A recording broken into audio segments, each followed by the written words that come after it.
Wait a minute. Have you heard the strange tales of the Whistler?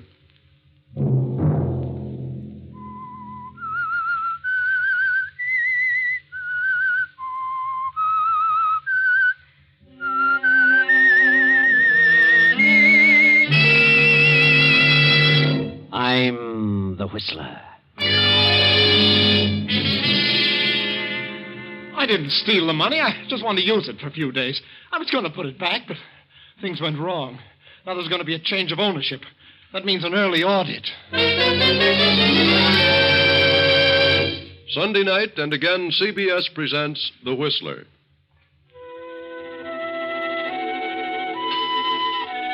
I, the Whistler, know many things, for I walk by night. I know many strange tales, many secrets hidden in the hearts of men and women who have stepped into the shadows. And so I tell you tonight the tale of the accounting. Tom Bradford is a middle-aged rancher living a few miles out of town. Tom has married a widow with a grown son named Ralph, who is inclined to be shiftless and lazy. Tom resents this because times are difficult and he's short of help. He further resents the fact that the boy has married a girl from the town and brought her to live with them. They've been here for 2 months now, and Tom has grown crabby and unpleasant. You know the way conditions are, Mary. Just can't get any help in this ranch. It's too much for me to handle alone. I know, Tom, but Ralph doesn't know anything about a ranch. Ralph was raised in the city. He can learn, but he's too lazy. All he does is sit around and read magazines. But he's a delicate sort of boy. He always has been. Well, let him go out and do a little work, and he won't be so delicate. You've made a baby out of him. I've done no such thing. If Ralph were able to help you, I'd be the first one to ask him to do it. Oh, if he amounted to anything, he wouldn't have to be asked. I wish the Army would take him. They deferred him because he wasn't strong enough. Well, he's not too weak to do a little something around here. And that wife of his, that Vera, she's worse than he is. She could do something. All she does is dress herself up in baby Ralph's. She loves him. Never washes a dish because it might ruin her hands. She can't cook. She can't do a thing. I don't like her. I think Vera's a nice girl. And I can do without her being here. You mean you don't want her here? That's exactly what I mean. But if she left, that would mean that... Why, Ralph wouldn't stay here without Vera. Then they can both go. Do you know what you're saying? Ralph is my son. I don't care who he is. He can get out and shift for himself. And take that steaming little brat of a wife with him. Oh, you're just upset, Tom. You'll feel different about things in a few days. You must try to control yourself. Mary, before they came here, you and I got along very nicely. But since they've come, we've had nothing but arguments and hard feelings. Ralph and Vera are constantly stirring up trouble.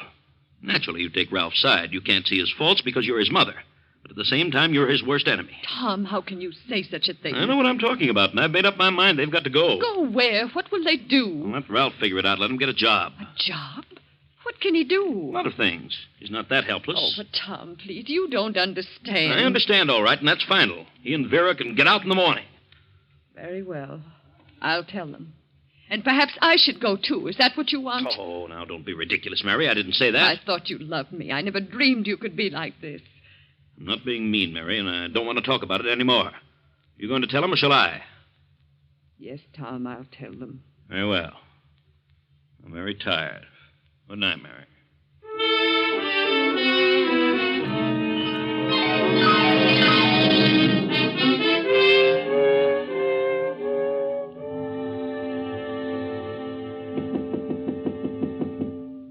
Yes? Ralph, darling, it's Mother. May I come in? Oh, yes, Mother. Sorry to disturb you so late, but I have to talk to you and Vera. Oh, yeah? What's the matter? Well, It's about Tom. What about him? Well, I don't know how to say it. Say what? What's wrong with him? I don't know. He just isn't himself. You know how terribly upset he's been lately. Yeah. But he doesn't understand, Ralph. He just doesn't understand. Understand what? He doesn't understand you. You and Vera. What's wrong with me? Nothing, Vera. It's just Tom. He's in one of those spells. He doesn't like anything or anybody. You mean he's sore at it? Yes, Ralph. He's terribly upset. Well, what have I done? Well, he thinks you're lazy. He's angry because you won't help him around the ranch. What? Oh, that's silly. What do I know about a ranch? Nothing. I told him that, but he said you could learn. Well, I wouldn't last half a day doing this kind of work. I'm not the type. He's terribly unreasonable. He refuses to see it that way. Well, oh, to heck with him, then. I'm lazy, too. Is that what he thinks? Yes, Vera. I'm terribly sorry and embarrassed. We aren't farmers.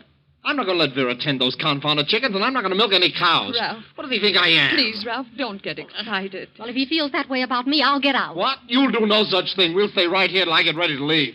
Ralph, darling, Tom wants you to leave in the morning. What? Well, of all the nerve. This is your house, too, isn't it? Yes, but Ralph, if you stay here, you'll have to work, and I don't want you to have to do that. You couldn't stand it. It wouldn't be good for you. You mean you want us to leave? No, I don't want you to. But I've thought it all over, and I think you'd better go into town. But don't worry, I'll see that you get along all right. How? Well, I'll have to get a job. Well, maybe you can find something to do, something light. What a fine mess. I'm sorry, darling. But you better go in the morning. Go? I wouldn't stay around here another day. Well, I know bookkeeping. Maybe I could get a job in the bank. That isn't such hard work. No, but don't worry, darling. I won't. Good night.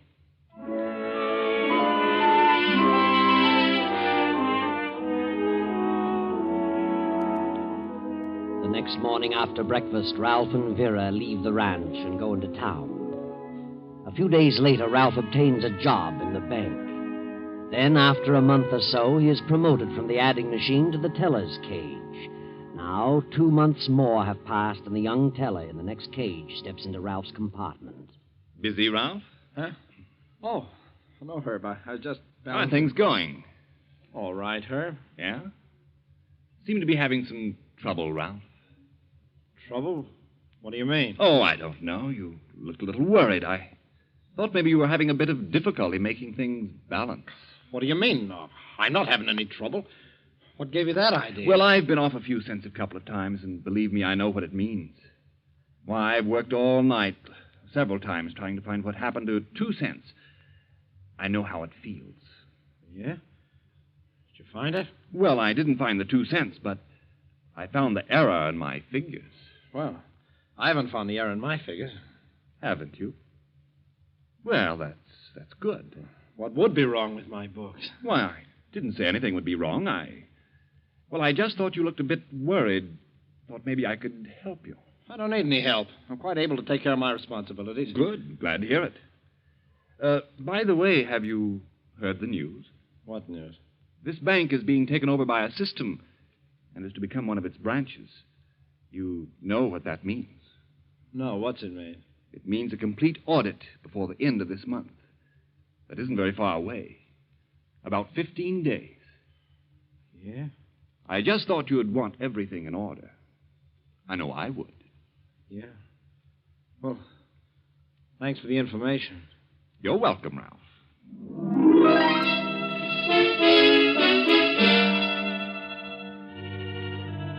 For a few moments, Ralph stands in a stupor. Perspiration stands out in large beads on his forehead. For the next hour, he studies over his books frantically. Then, when closing time comes, he rushes home. Hello, darling. Oh, you have no idea how much I've missed you all day. Yeah? Kiss me. Yeah. What's the matter with you? Nothing. Well, I'm certainly disappointed. What about? You come in like this with a long face and look at the lovely dinner I fixed for you. I'm not very hungry, Vera. I got a headache. Oh, poor darling. You eat something and then I'll rub your head for you. No, I don't want anything. Let me alone, please. Ralph, what on earth is wrong with you? Nothing's wrong with me. Shut up. How dare you talk to me like that? Who do you think you are? I'm sorry, darling. I'm just upset. I'm all on edge. What about? Just my nerves. It's more than nerves. Why don't you tell me what's happened? Who said anything had happened? I can tell. Have you lost your job? No. Is that fellow you lost $50 to in that poker game threatening you? Is that it? Look, Vera, I'm in a spot. I don't know what to do. The bank is changing hands, and there'll be an audit before the end of the month. Well, what of it? What's that to do with the poker player? Oh, nothing. I paid him off, but it wasn't $50. Wasn't 50? What was it? $2,000.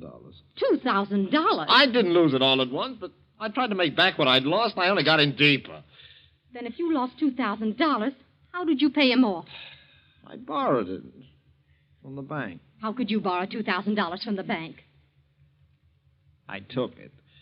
What? Yes, but I was sure I could put it back before the end of the month.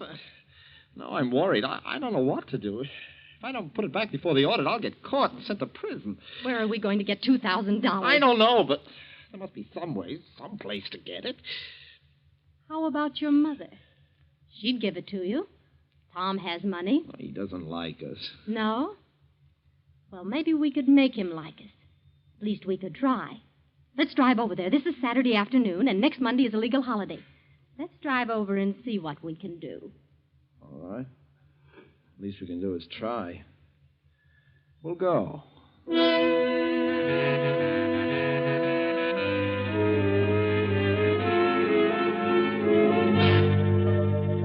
Ralph and Vera drive to the ranch.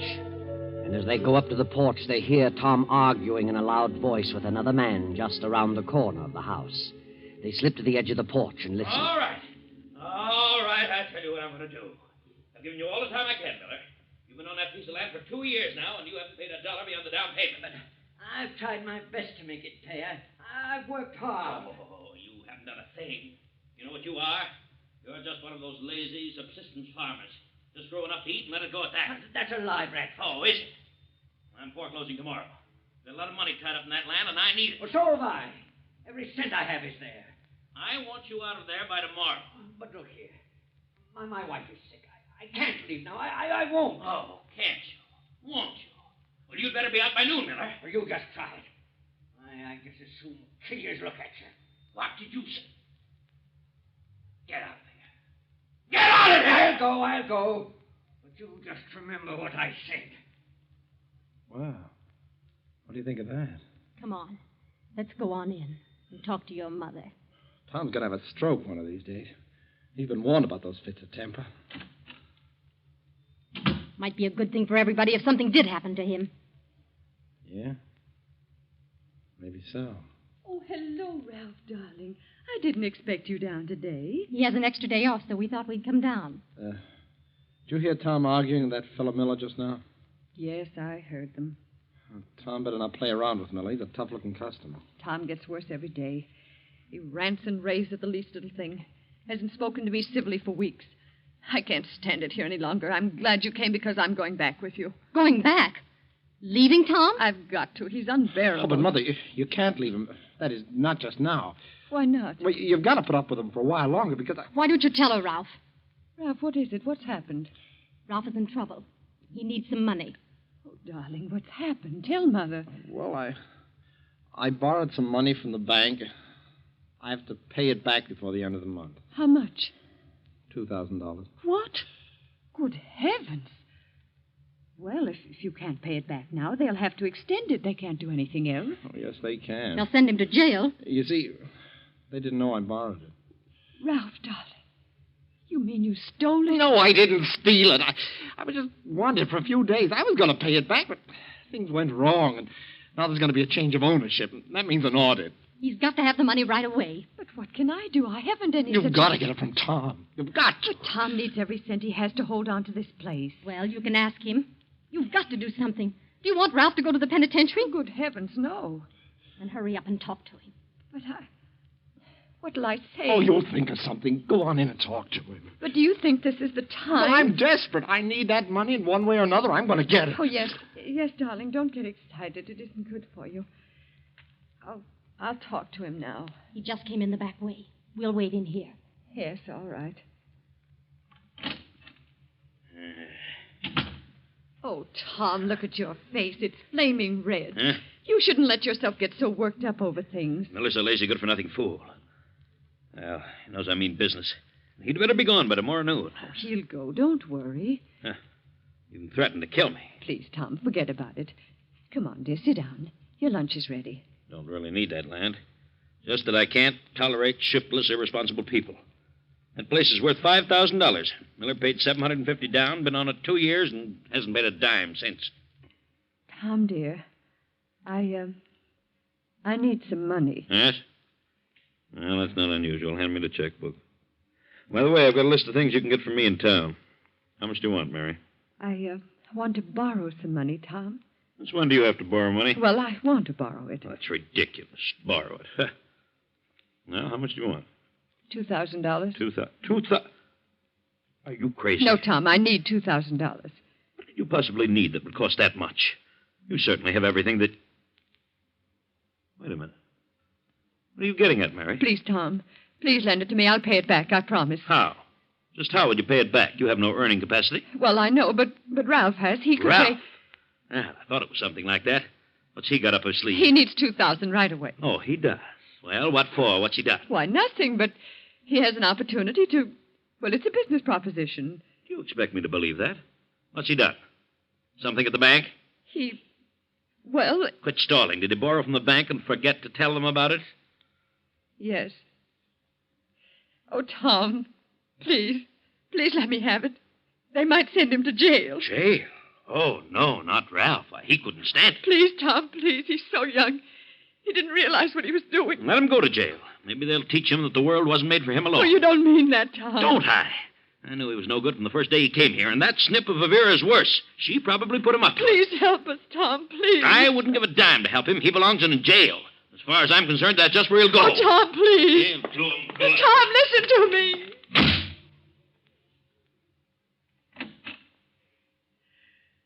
Oh, Ralph, darling. He refused. He won't help us. I heard him, the stingy old crab. So he doesn't like me, eh? Well, he should know what I think about him. I could stick a knife between his ribs. And, well, Yeah? You really could? yes. What are you saying? What are you thinking? Nothing, Mother, nothing. I'm just thinking Tom isn't in very good health. He ought to be careful about those rages. He's likely to die in one of those spells. Yes. That would be too bad. Has Tom any living relatives? No, Well, I hope for your sake, Mother, that he's kept up on that insurance policy. but he has. Let's see now. How much was that? 50,000, wasn't it? Yes? That's a lot of money. Oh. But we mustn't talk like this. Mother would feel terrible if Tom should... Well, after all, he's her husband. She loves him. Yes. Yes, of course. But you'll have to face it sooner or later. He's getting along in years. On the other hand, he may live a long time yet. Who knows? Yeah. I'd be afraid of that Miller after the threats we heard him make. Ralph, darling, Yes, Mother? What were you going to say? Nothing. I wasn't going to say anything. Come on, Vera. Let's get our things out of the car.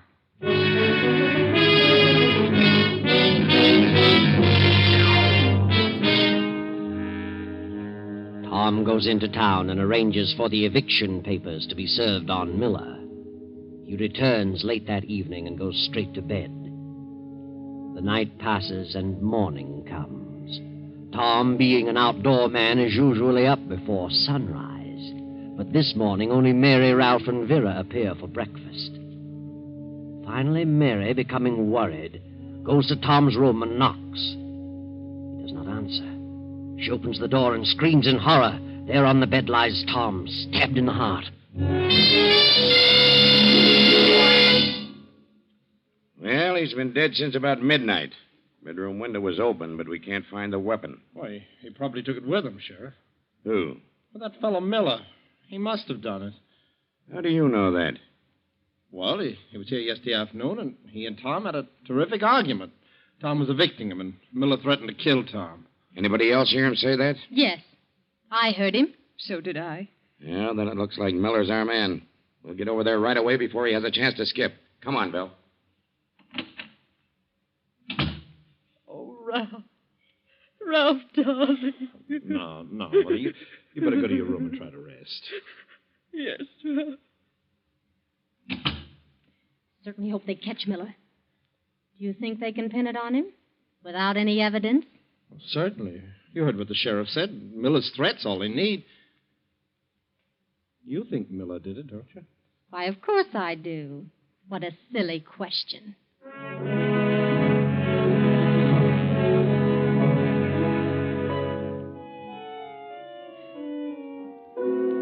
When the sheriff arrives, he finds that Miller has gone. They put out a search for him. Now, Ralph is back at the bank in the cage next to Herb.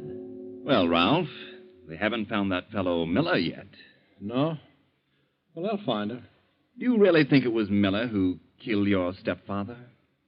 Well, of course I do. He threatened to kill him. 3 of us heard him. Well, sometimes people say things that they never mean to carry out. Oh, you should have heard him. He meant it. Maybe he did.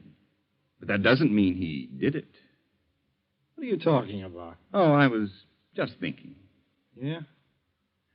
Circumstantial evidence is an awful thing sometimes. How do you mean? Well, so many people have been convicted on a mere word, a mere nothing. People hear a person say something, and by the time they repeat it in court, they enlarge on it a dozen times. I remember a fellow who worked here. In fact, in your cage. What about him? Well, he used to play poker quite a bit. And one night he made a haul, won $400 or $500, and went flashing his roll around town and boasting. So what? What's wrong with that? Well, he went into the drugstore and started showing off, and when the old druggist asked him where he got all of that money, he kiddingly remarked that he had robbed the bank. Well, that got around and finally took on a serious tone. They checked up here at the bank, and sure enough, there was a $500 shortage. And even though his pals swore that he'd won it in the game, they convicted him on his statement and sent him up. Well, maybe he did steal it. He had the opportunity. I have. And you have. Yeah? Well, is he still in the pen? No, he was lucky. He got out after 5 years. How'd he get out? He was exonerated. Another teller confessed to it later. They sent him up and let the other kid out. Oh, he was lucky. 5 years, huh? Yep. It's a long time. It'd be a shame if Miller were convicted in the same way, and then they later found out that he was innocent. Wouldn't it? Yeah, but he did it. He had the motive, the opportunity. He said he'd do it. Well, he may not have been the only one with the motive. It's after 3.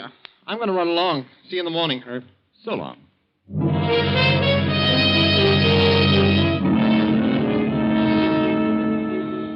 Ralph grabs his hat, his face tense with anxiety as he hurries down the street to his car.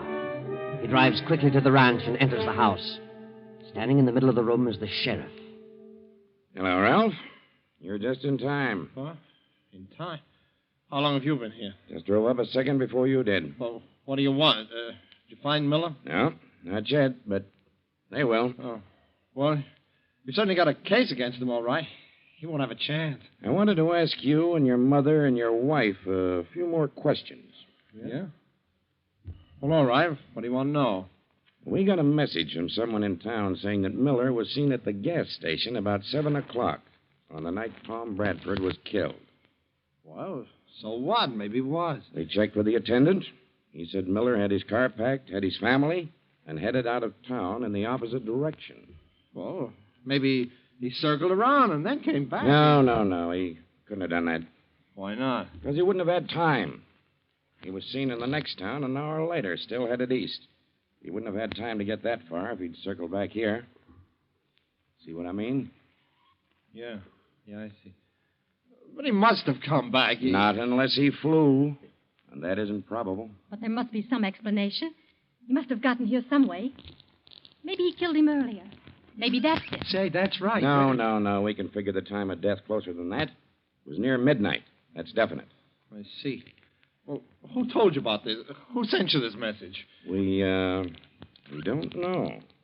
It was printed with a pencil and mailed in town. Yeah? Is that all it said? Well, no. There was more to it. Huh? What else? Oh, there's always cranks butting into cases like this. Amateur detectives are always getting hunches, and, they're seldom ever right. Well, what did it say? I'll tell you. Calm down. Yes, Ralph, take it easy. Oh, yes, darling. Don't be so upset. It isn't good for you. Well? It said that the real murderer would probably be found in the immediate household of Tom Bradford. What? And since we haven't found the weapon, we might check over the house. I never heard of such a That's thing. the biggest bunch of nonsense I ever heard of. Why, my mother loved Tom Bradford. So did I, so did Vera. He was like a father to us. Please, Ralph, don't shout so. Well, my partner's been looking over the place while we've been talking. I imagine that he'll find... Just a minute. I hate to bother you right now, but, Here you are, Sheriff. Take a look at this. Well, a knife. Mm-hmm. Apparently covered with blood. That's right. I found it in Mrs. Bradford's room. Right under the mattress. What? Well, how did it get there? Yes, Mrs. Bradford. How did it get there? I put it there. Afterward. Mother, what are you saying? You're out of your mind. Did you kill your husband? Yes.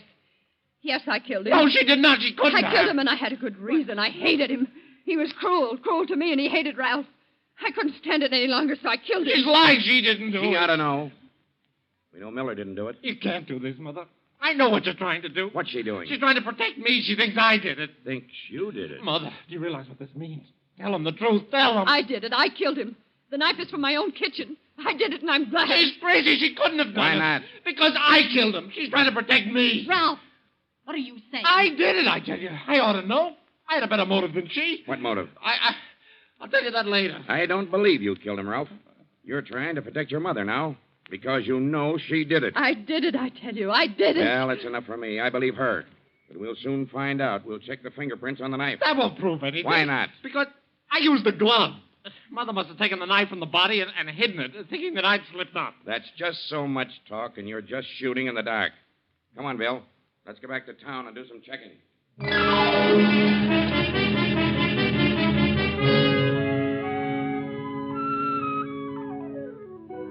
But the only fingerprints on the knife were Mary's, and try as he might, Ralph could not convince them that he wasn't trying to shield his mother. Ralph realized finally that his mother was sure to be convicted, and as the day of the audit grew closer, he became frantic about the money he had to have.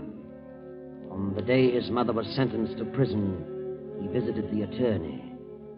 I thought I'd drop in and see about that policy Tom Bradford left for my mother.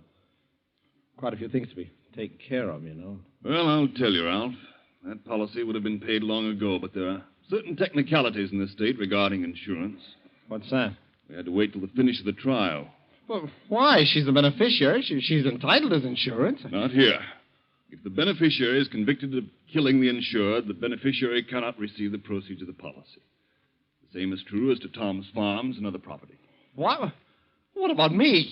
I'm the son. There are no other heirs. You were not the blood kid to Tom Bradford, and you were not legally adopted. Therefore, all the property and the insurance reverts to Tom's estate. Nothing we can do about it.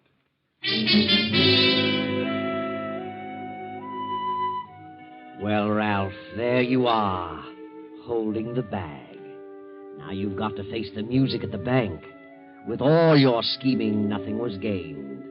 You planned to kill Tom and blame it on Miller, but instead got your mother upset and she killed him because she wanted to keep you from doing it.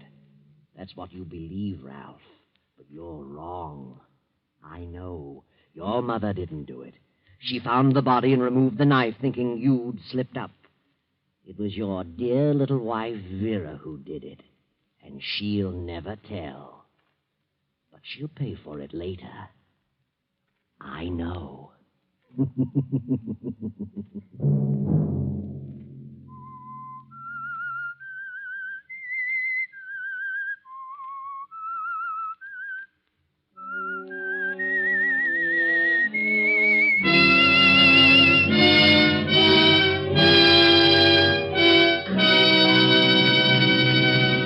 CBS has presented The Whistler.